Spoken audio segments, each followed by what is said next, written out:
ময়না তদন্তের ডাক উঠছে, আদৌ সম্ভব? ম্যাডাম প্লিজ কিছু বলুন।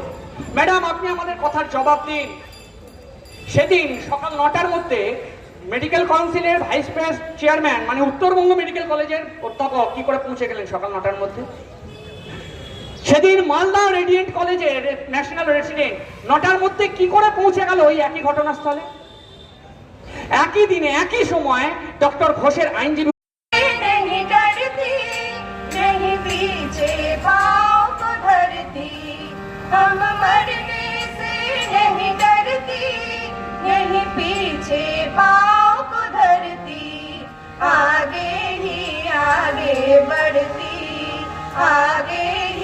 आगे बढ़ती कस कमर हुई तैयार।